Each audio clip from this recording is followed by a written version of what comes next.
Okay, so I can't imagine that we can't get a passion for souls while looking at this peach pie, a homemade peach pie that Carol made happen.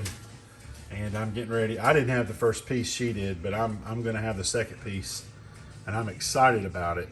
And in addition to that, it's raining. I can hear it slamming against the roof. It's awesome. So some great encouragers to get a passion for souls, just as we talked about this morning.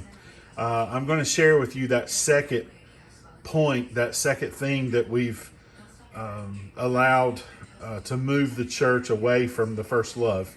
And so hang on, open your ears, and hopefully it'll speak to your heart. So as I think about this pursuing of our first love, I noticed that I left out the second issue with the church and things that we've allowed to take us away. Remember, I mentioned the first one was the whole seeker-sensitive movement, and then the second one, of which I left out, is the whole introduction of,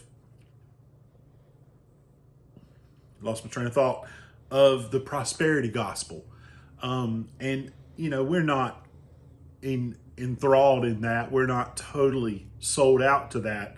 But the results of all of that presentation of the prosperity gospel, it has such a horrible result in that we were looking for what Jesus can do for us instead of what we can do for Jesus.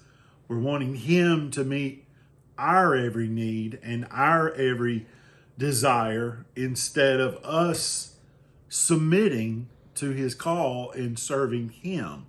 And so I just wanted to include that in this high note, that's the second thing, second example from Sunday morning sermon, that not only have we dealt with this seeker sensitivity in our worship services, but we had this issue with a prosperity gospel.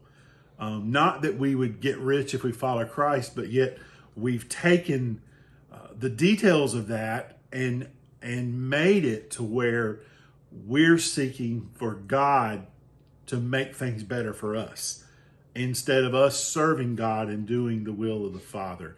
And so ultimately, just as we concluded a Sunday morning sermon, we've got to return to our first love. And so I just want to continue to encourage you in that. There will be nothing greater that you could be a part of than for you to build upon your relationship with Christ and to go back to that place of salvation, go back to that first experience where Jesus Christ washed your sins white as snow and called you into full relationship with him. Go after the opportunity this week. Do everything you can to bring lost people to Christ. Bring them to church. Let them be a part of our service, that we can celebrate the wonderful transformation of salvation. I love you, and I hope you have a great day.